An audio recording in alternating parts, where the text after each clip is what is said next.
India is a vast land, intense and full of extremes. Spectacular landscapes lie next to overflowing multitudes of humanity. Wretchedness and decay blend with astonishing wealth.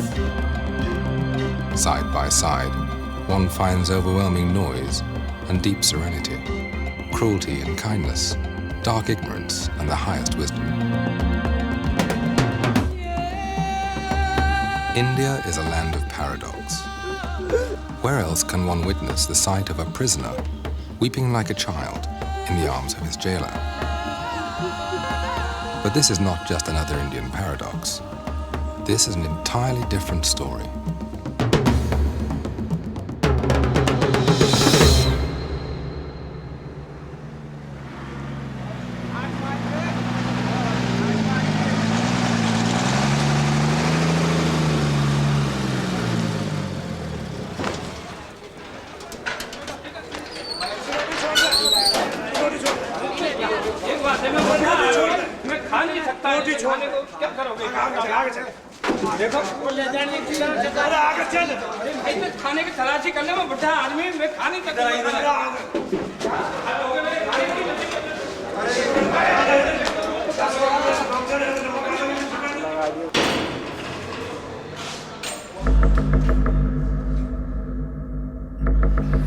I came to Tihar in 1988.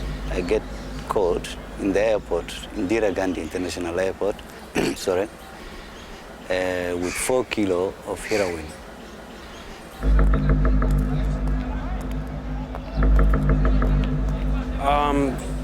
Put here on NDPS charge for allegedly possession of some charas.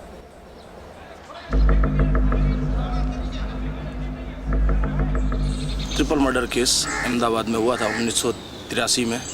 उस case में मुझे पहले फांसी की सज़ा हुई थी, उसके बाद में यानी हाई कोर्ट में लाइफ सेंटेंस की सज़ा हुई। What am I doing in Indian jail? Time is what I'm doing in Indian jail. No, actually I'm doing Vipassana now.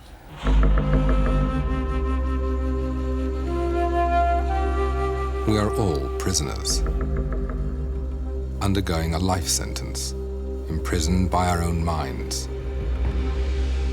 We're all seeking parole, being hostages of our anger, fear, desire. Is there anyone who doesn't crave at one point or another to take something that is not his?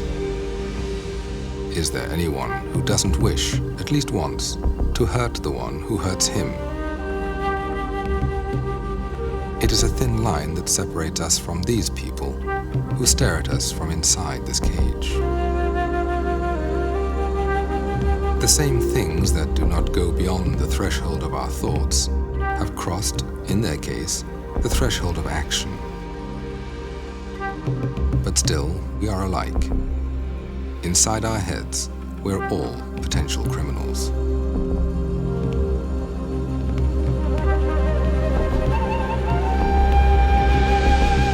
This is Tihar Jail, one of the largest prisons in the world.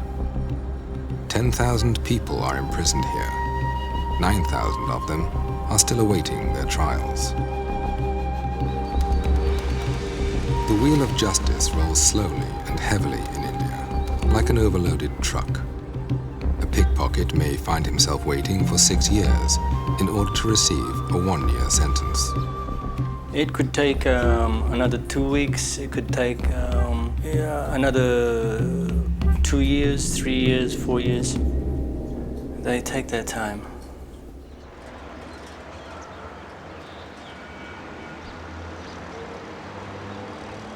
Located in suburban New Delhi, Tihar is India's best-known high-security prison. Due to its large population, it is divided into 4 separate jails. For decades, Tihar was notorious for its inhuman conditions. It was branded a veritable hell.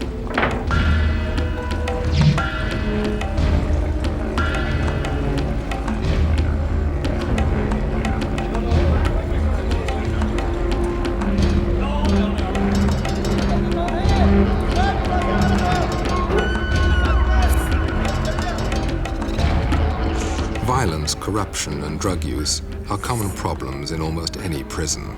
But in Tihar, they were magnified due to congestion and harsh conditions. It was a horrible place. There was a lot of extortion, a lot of beating, a lot of gang fights inside the jails.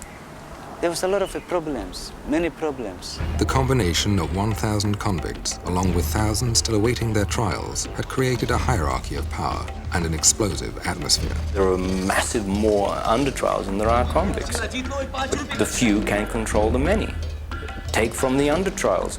Convicts used extortion, and you beat a few people up occasionally, and the many will come across with a few rupees here, a few rupees there, you know. The inmates, they're not being themselves. I mean, this a macho image, I mean, tough, aggressive. You know, you get a few thousand macho people together, you know, and that's a lot of aggression, you know. And that's a lot of controlling, because this is prison, that's a lot of controlling to do. So I've understood when I first came here myself that sometimes the stick had to be used. But you have a point where you don't go beyond. The jail staff were trained under the old tradition of oppression, isolation, and punishment. They believed that if the prisoners were made to suffer, they would not commit crimes after their release for fear of being sent back to this hell. But they were wrong. In Tihar, prisoners were specializing further in crime. I'm here now about 13 months. I was taking some heroin from Kathmandu to Toronto via the airport in New Delhi. I was searched in New Delhi and I was brought here. David is one of the foreign inmates kept in Tihar. Everybody is a legal expert in Tihar jail. Everybody knows all the ins and outs of the Indian system. It just so happens some of them will be here for 6 or 7 years maybe, but they'll tell you how to get out.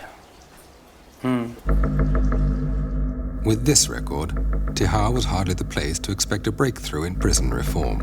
And yet, this is exactly what happened.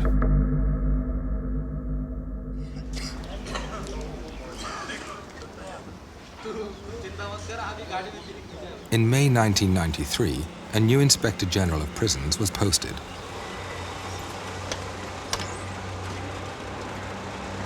The new IG was Kiran Bedi, a little woman with a big reputation and an even bigger vision.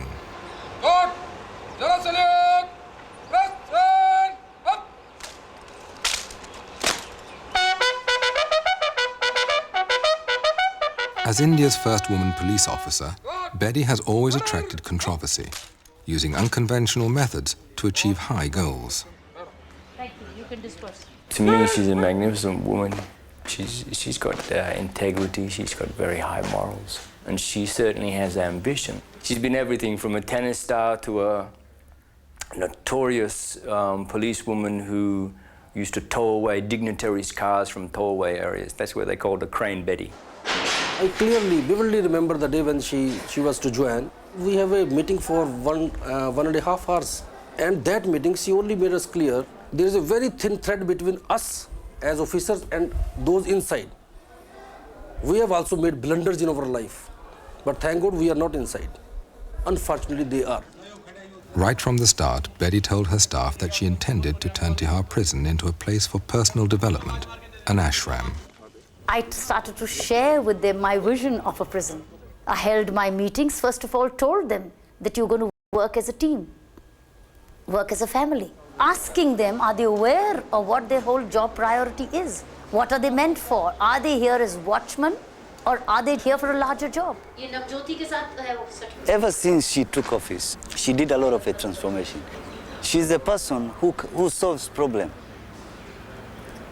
If you cannot solve a problem, that you are part of the problem yourself. We kept using a lot of love and care, actually giving them love and care. I allowed them books, canteen facilities, better medical care, clothing, radio, outside visitors. Before we were regarded here as, I don't know really what to, it's beyond description of the words.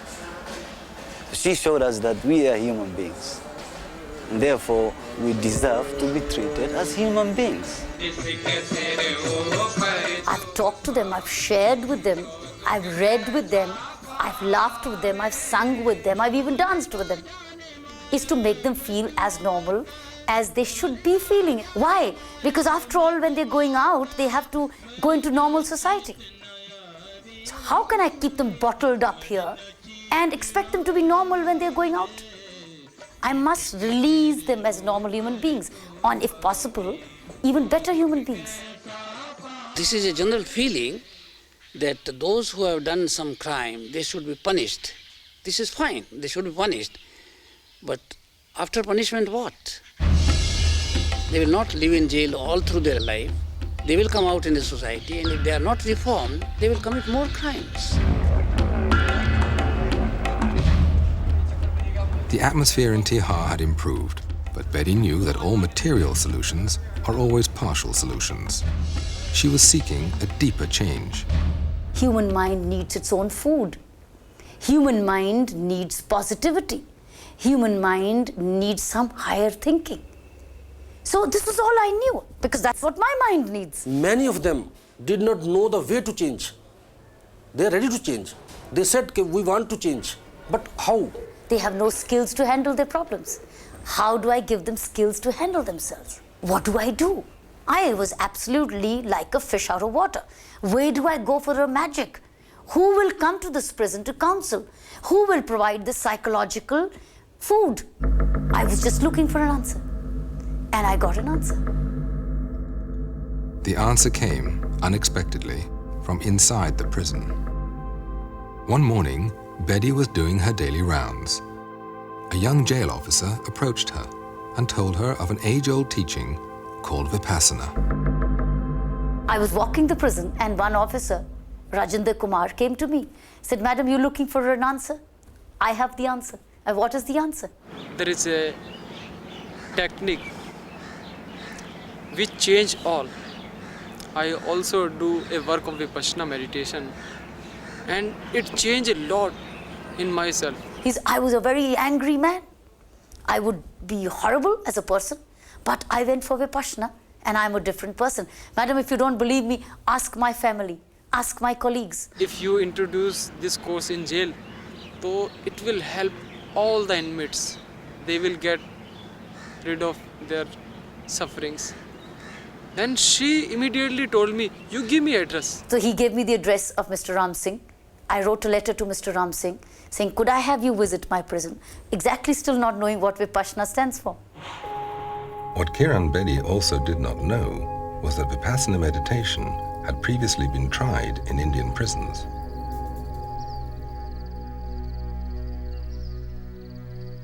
Vipassana is a journey of discovery, taken with closed eyes.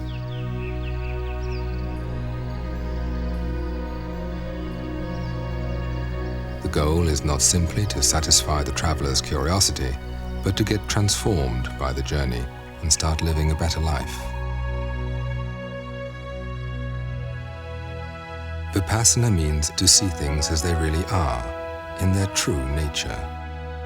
It is an ancient meditation technique discovered 25 centuries ago in India by a man named Siddhartha Gautama, known as the Buddha.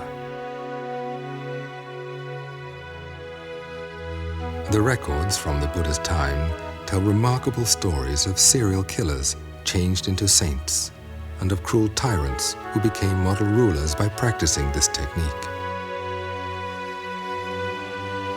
With the passing of time, civilizations rose and fell, but Vipassana was carefully preserved and passed on from generation to generation in South Asia.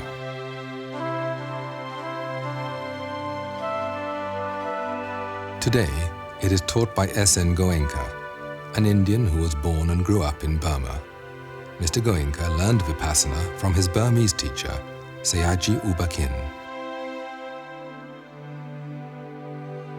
In 1969, Mr. Goenka arrived in India and started teaching Vipassana.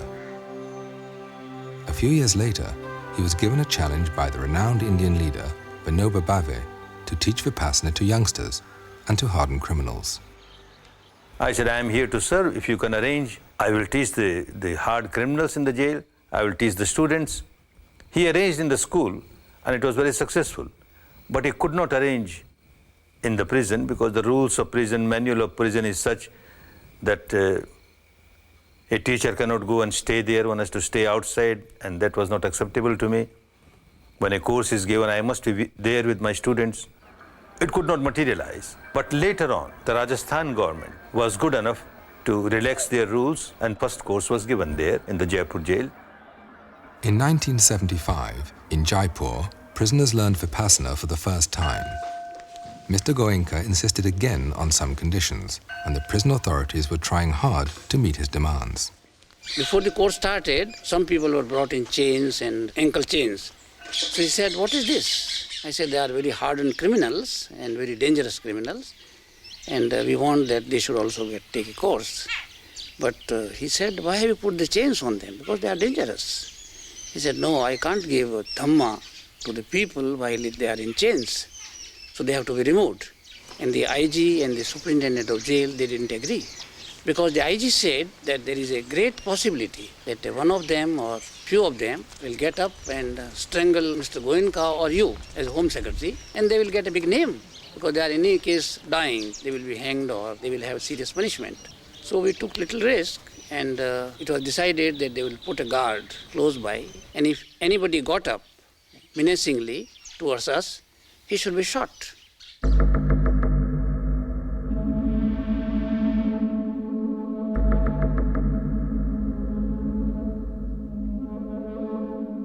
Fortunately, no shot had to be fired.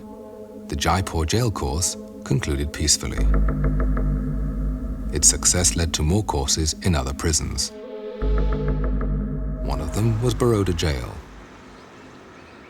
The superintendent, Mr. Vora, was impressed by the effect of Vipassana on his prisoners and decided to take a course himself. After that, he arranged 5 more courses in Baroda jail. कैदियों के बीच और staff के बीच में जो coordination है वह भी अच्छे तरह से चल रहा है. कैदियों को अपने फैमिली के साथ का जो व्यवहार है वह भी अच्छी तरह से चल रहा है. कैदियों में जो रिवेंज लेने की जो भावना है कि मैं यहाँ से छूटूं और बाद में उनको मार डालूं, ऐसा कर डालूं, ये सब उनमें से निकल गया. Babu Baya was notorious for killing 3 people in 5 minutes during a gang fight. और जो मेरी खिलाफ पार्टी थी, जिनके लिए मुझे नफरत थी, बदले की भावना थी, विपස්සना साधना से इतना परिवर्तन आया कि उनके लिए मुझे एक तरह की हमदर्दी जागी, अपने किए पे पछतावा हुआ. After taking a course, he contacted the family of his victims, seeking forgiveness. यानी समाधान कॉम्प्रोमाइज़ के लिए वे तैयार भी हुए. और 92 में रक्षाबंधन के दिन यहाँ पे आके उन्होंने मुझे, दोनों बहनों ने काफ़ी खेलदिली पूर्वक स्व खुशी से आके उन्होंने राखी बांधी और एक भाई बहन का पवित्र नाता उन्होंने यानी जोड़ा है. और आज भी मैं उनकी फैमिली को पूरा अच्छी तरह अपनी फैमिली की तरह ही संभाल रहा हूँ. क्षमा देना और क्षमा आपना ये दोनों बहुत मुश्किल काम है.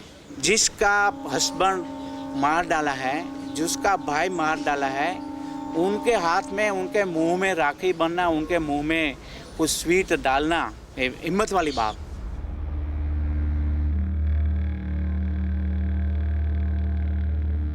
A Vipassana course is 10 days long. Students live in complete silence, meditating from early morning till night. For 10 days, they follow a basic code of moral conduct. They abstain from killing, stealing, lying, sexual activity, and the use of intoxicants. Without a base of morality, the mind will remain too agitated to investigate the reality within. Any physical or vocal action which is unwholesome, which goes against morality, which is immoral, starts with an impure mind, a negative mind. So you kill somebody, you can't kill somebody without generating tremendous amount of anger or hatred in you. You steal something, you can't steal something without generating tremendous amount of craving or greed. And every time one generates negativity in the mind, one becomes miserable. When you do something wrong, you instantly punished. Why? Because you're now guilty. You've told a lie and you're telling 100 lies to justify one lie. You've stolen, now you're suspicious that you might be caught. The very fact that you are under the agony of getting caught is the pain you're getting out of the law of nature.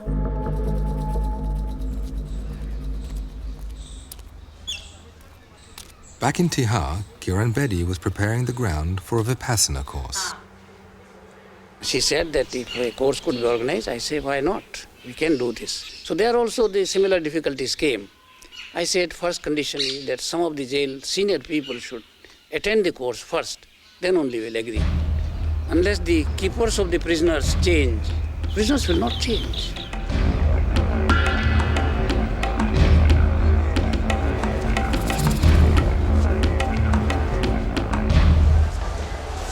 Your search should be more effective, your officer's search. Kiran Bedi was not afraid to experiment with new ideas. She sent some of the more stubborn and aggressive members of her staff to a Vipassana course held outside jail.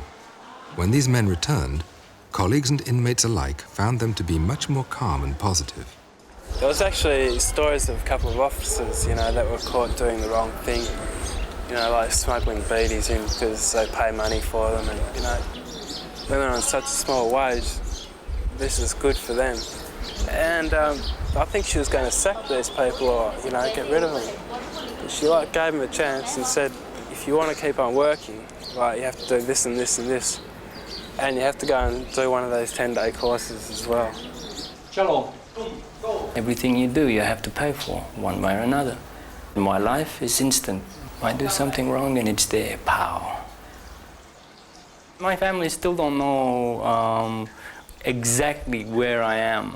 My mother thinks I'm in India, but I didn't want to worry her to say where I was, so I thought I'd just tell her I was doing Vipassana, and I am. The first Vipassana course, as taught by S.N. Goenka at Tihar jail, was held in November 1993.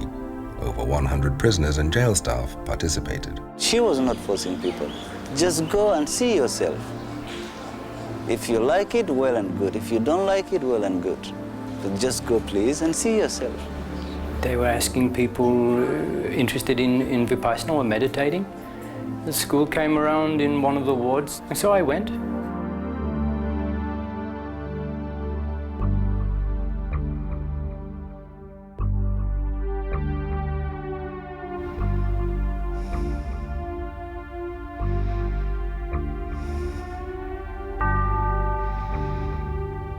At first, all one is asked to do is to focus on one's own natural breath, to feel it coming in and out of the nostrils, and to maintain this awareness for as long as possible. Sounds simple, but it's not.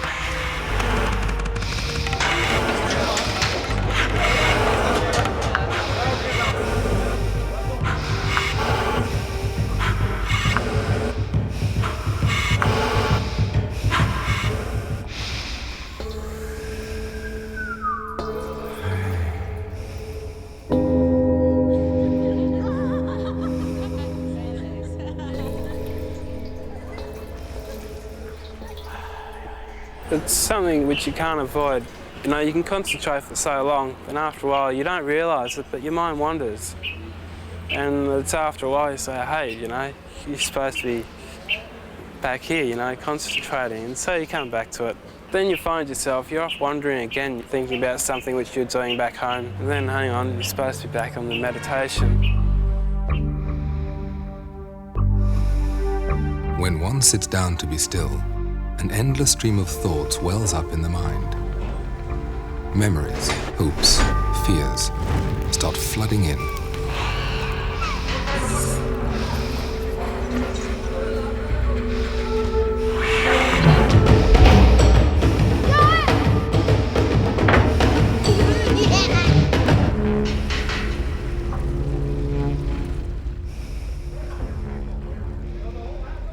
After a 3-day struggle, the mind quiets down. Thoughts become faint, faded like passing clouds. By focusing for so long on the small patch of skin below the nostrils, the mind becomes so sensitive that it can feel the subtlest flow of breath. a new realm of sensations unfolds within this area. Itching, tingling, heat, pressure, natural physical sensations never before experienced so vividly. Only then is one prepared to learn Vipassana. The whole idea with Vipassana is to go inside. And when you go inside and everything is quiet, and yourself, you're quiet, then you contact yourself, you can come inside yourself, and you can feel your sensations. Continuous awareness of physical sensations without reacting is the core of the Vipassana practice. Every sound, vision, taste, smell, everything that contacts the body instantly produces some sensation. The technique focuses on natural physical sensations as the crucial link between mind and body, the key to understanding human behavior. Through Vipassana, one realizes that one's own attitudes and addictions, suffering and happiness, are not caused by the outside world.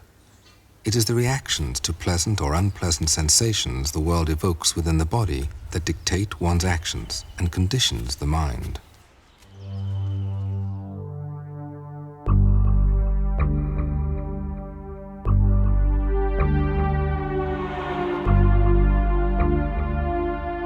On the fourth day of the course, Vipassana is taught. Students learn how to observe objectively all the sensations in their bodies, whatever they may be, without reacting to them. They watch emotions come and go. They watch pain come and go. They watch pleasure come and go. And they realize, not intellectually, but through their own experience, that nothing is permanent. Hatred, passion, greed are not abstract anymore. By watching the physical sensations accompanying these emotions, and by understanding their impermanent nature, one can actually start changing the habit of blind reaction. Between the two poles of expression and suppression lies a third option, mere observation.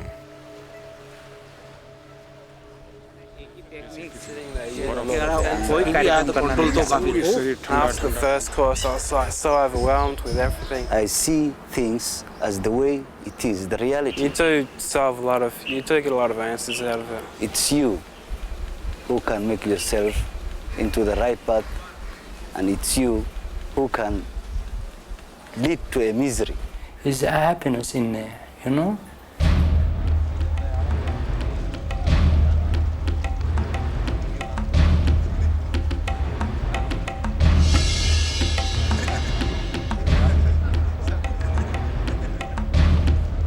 After the course, it was no looking back. Even for us, it was saying, hey, thank God we found a remedy.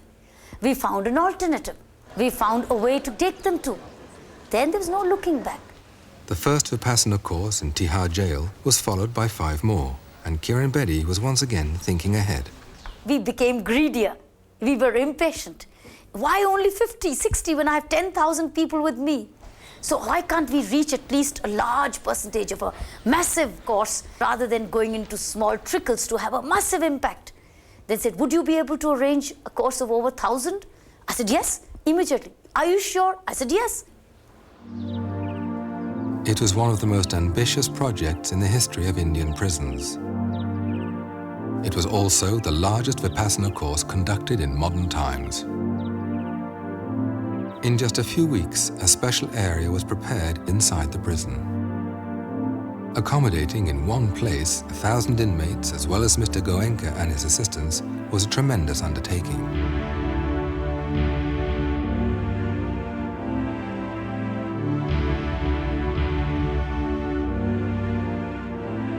Nobody could believe that 1,000 prisoners could be put together and kept at a place because it's a grave security risk.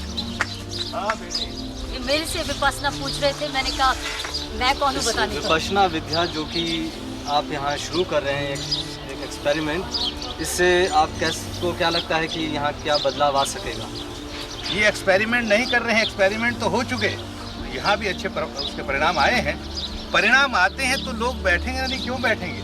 10 दिन तक किसी को कहना तुम मौन रहो, बिल्कुल नहीं बोलना, घबरा जाएंगे ना बेचारे। उनको कुछ मिलेगा तो बैठे, और मिलता है, खूब मिलता है। खूब तपना है, तपोगे ना? हाँ, बहुत सुख से होता है। He pretends to be no saint. He is like a simple, humble teacher. He's not expecting anything in return. The way he's done it for prisoners for 10 days, he's lived in the prison for 11 days. He and his wife together. And it was no comfortable stay.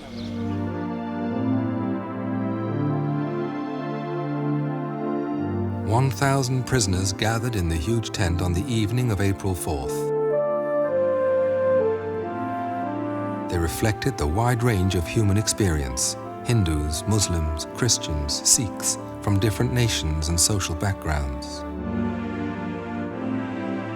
It is essential that you will keep silence, noble silence. It doesn't mean that your mouth will be locked. Talk to your teachers, your guides. There is no restriction about it. In the early hours of the next day, a fierce rainstorm, extremely unusual for that dry season, suddenly descended.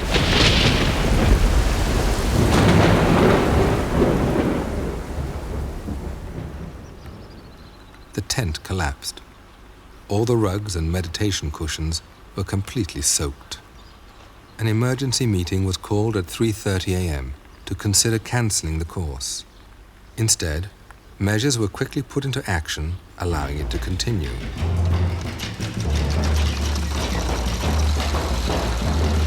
When the weather cleared, a massive salvage operation was launched. Meanwhile, the course continued as prisoners meditated in their barracks. By evening, the tent was ready again for the students to assemble, and the course went on as planned.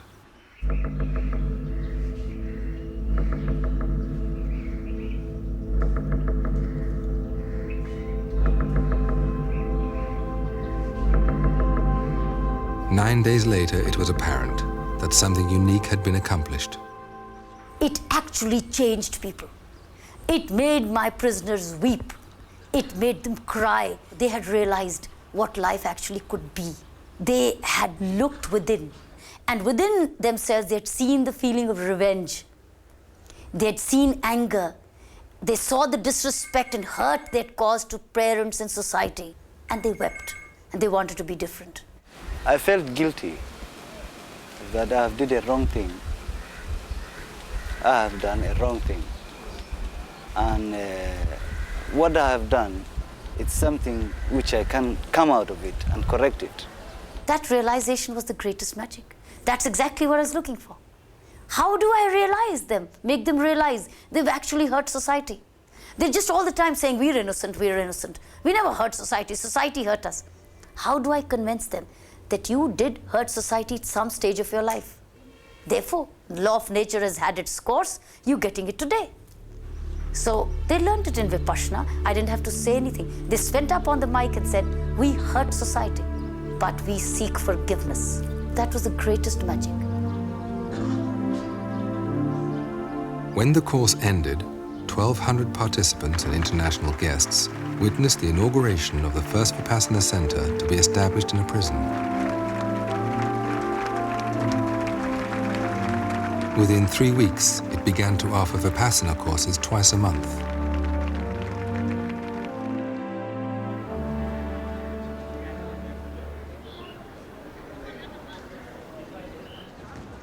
Don't expect any miracles. It will take time. Not that all of a sudden a criminal changes to the saint. The beginning of change is there. And again, the environment in the jail is so bad that even if one course, it doesn't change the whole environment. So unless the environment is changed, other steps are taken, facilities given for their regular practice, then real change will occur. Vipassana courses, as taught by S.N. Goenka, are alike everywhere in the world. The same rules, same timetable, same instructions. The workers who serve the students during the course are volunteers who have already taken the course themselves.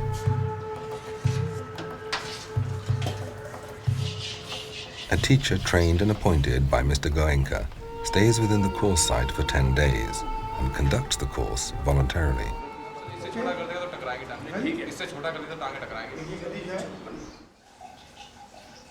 Nothing is by accident, you know.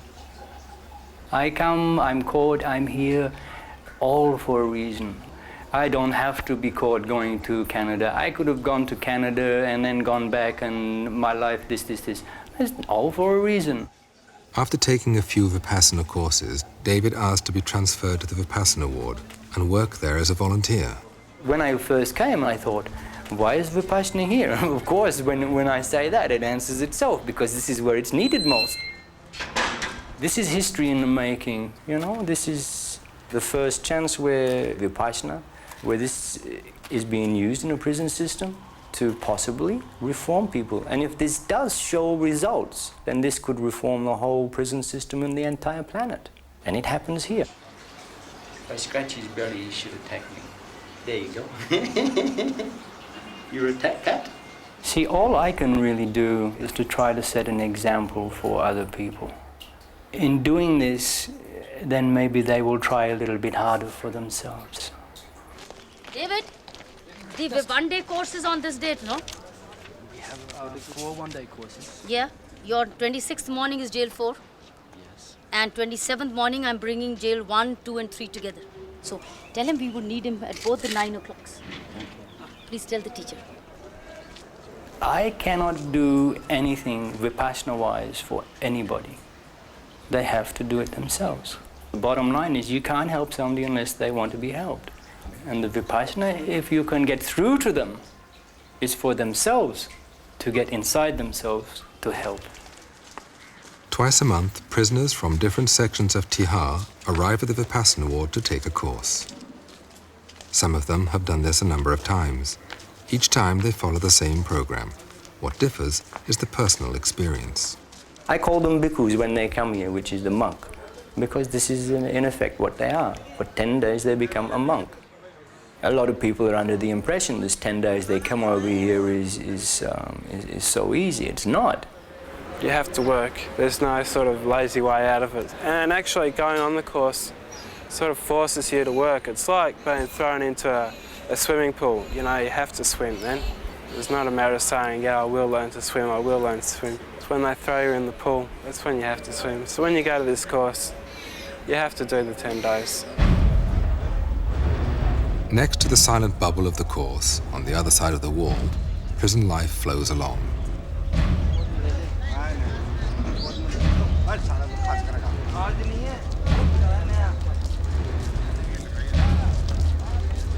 In Tihar jail, prisoners can have yoga lessons, counseling sessions, and other educational programs. But a Vipassana course is quite different from these activities, and prisoners are not always aware of this fact. We're in jail, and jail have jail rules. This is Vipassana. Vipassana has Vipassana rules. And it happens to be that Vipassana rules are more strict than what the jail is. Some of them understand, some of them don't understand. See, in jail, they have the rules, but the game is to bend the rules as much as they can do, or change as much as they can to take control themselves. And they bring that same attitude in here. You still bathing, boy? And I say, no, this is not jail. That's jail. You want to go back to jail, you can go back to jail, but this is Vipassana. We do have a little bit of people who become jealous, maybe envious, because here people seem to get a little bit more than what other people do. They don't realize that the guys who come here are putting more into themselves. If somebody has had some sort of experience or self-discipline, then they seem to be falling into it much easier. Let's understand that 10 days is the basic, you know. I mean, this is the least amount of time necessary to get some sort of a spark to the candle. And sometimes that spark doesn't ignite. Maybe you need another spark, another spark. But after a couple, the light starts to flicker, it grows, and then the candle is lit. Change does not come easy way. Change takes a time. And as I told you earlier, that this revenge, which I had, and anger, quick temper, is still subsiding. I'm not telling you exactly it went off completely one time, bam, I did a Vipassana, I sit down and it just went out like that. It's still subsiding, subsiding, subsiding.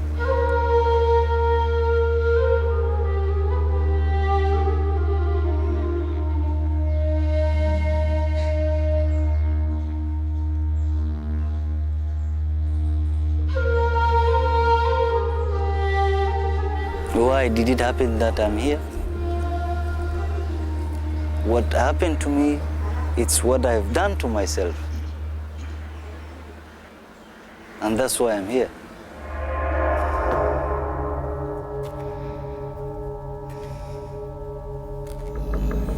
I don't trust people as I used to do. Sometimes I meet them and they treat me not good. And I think if I have a vote, I would just pull the pin and let the whole thing explode, that's it, and start all over again. Vipassana keeps trying to bring me back away from this distrustful people.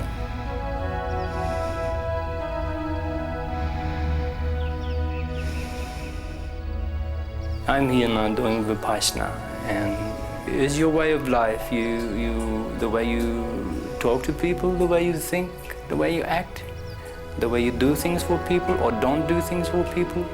The art of living, they call this.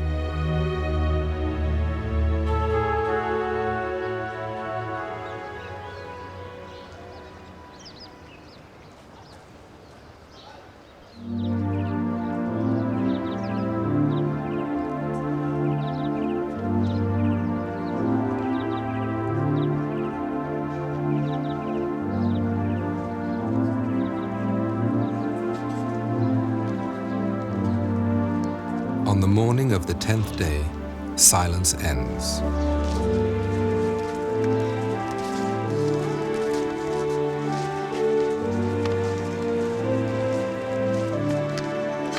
On this special day, it becomes clear how long a journey it has been.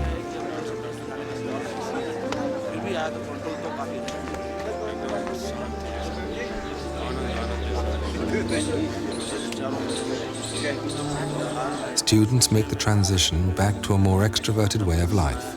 For the first time in 10 days, they can actually talk and share experiences. परंतु जब दूसरा दिन हुआ तो इच्छा हुई भाग जाऊं यहाँ से, तो कोई रास्ता निकला भागने का। फिर मैंने सोचा अगर फंस गए तो क्या करना, इसको देख लो ये क्या चीज है आखिर, जिससे इंसान खुद ब खुद अपना दिल और मन को टटोल कर ये देख सकता है कि मैं किस रास्ते पे जा रहा हूँ. It was a great opportunity for me being here. Before I used to regret, now I'm not regretting it. There is no any regret within me. That yes, it happened and I did this mistake. So right now I look in future ahead. Actually, I come from a very orthodox Muslim family, and my parents, when they used to pray, and I was a very curious child. That you are praying and this person whom you are begging always, where is he? Is he upstairs? Nobody see him, and why can't he listen to prayers? Why is he prejudiced? I was looking for something which have a universal appeal, something which doesn't condemn other religions, saying that this religion is bad, this ours is good. Actually, I found what I was looking for. For all these years, the thing which has been bugging me, I found the answer here. Before, I used to feel a lot of self-pity about being inside jail, thinking, why should this have happened to me, all this sort of thing. Having the Vipassana course, it's like, I'm grateful that it was there, I'm almost grateful for coming to jail, to actually go there and, have the opportunity to do it. I often think to myself, when I get home, I've got my own bedroom, I can meditate there, I can make it a regular part of my life.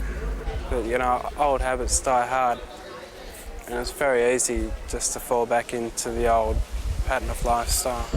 So, before I leave here, I don't know when that could be, there could be a chance next month or middle or the end of next year, but actually what I'd really like to do is go to a course, complete the course, and then the very next day to be able to walk out of jail, I'd go out in a very good frame of mind, not a bad frame of mind which this place can create. You know, this coming to Tihar, it's a lesson in life I'll never forget. You know, in a way it's a great experience, but it's just gone on for too long now. You know, I'd really like it to finish and so I can go home.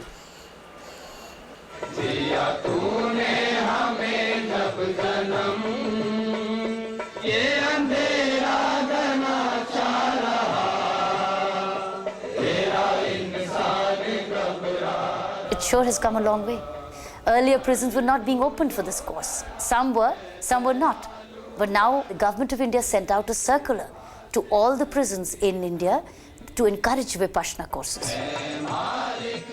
Because the prisons were capable of receiving it. Staff was accepting this. The community outside was expecting this to happen. You know, there was a positivity of a belief that this can happen in the prison now. People who were being released from the prison were not coming back anymore.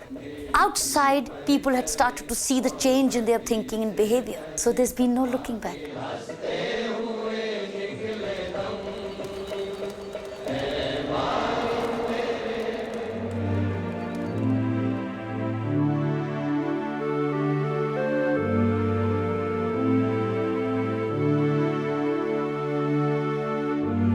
A technique which is effective here will be definitely effective anywhere in the world. Prisons in the West and the prisons in the East, men in the West, men in the East, no difference of degree.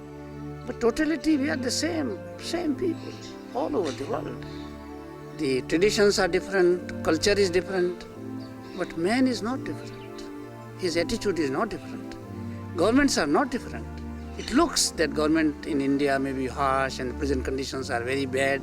It's a comparative picture. Even if you build all good things in the jail and all facilities, it doesn't mean that it is a good prison. What is the attitude of the people?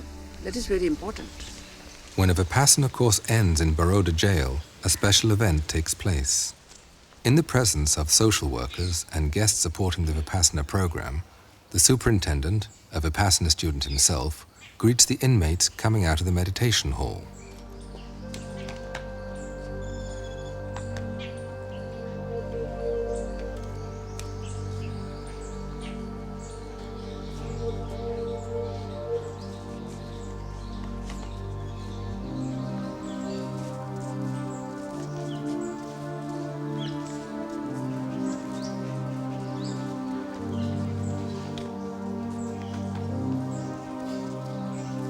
In this country, physical contact between people from such different backgrounds is unthinkable.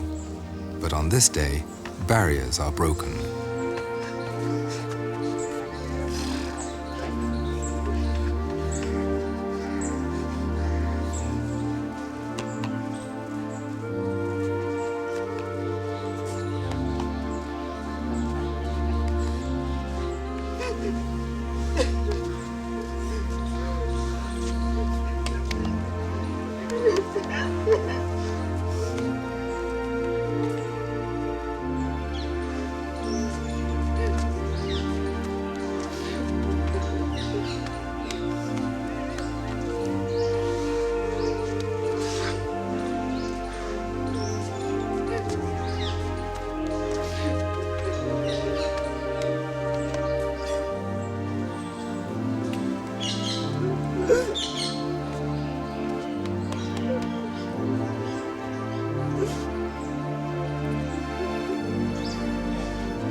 There was one question one time I asked Ranbedi. I asked her about, I say, Madam, how many people in this world you think that they are just here in this world? They believe they are here in this world just to do good. What's the percentage? She looked at me and there was maybe 20, 30 people sitting there. She said, you are the percentage. It's you, people. Okay, it's you who can make it this world a better place.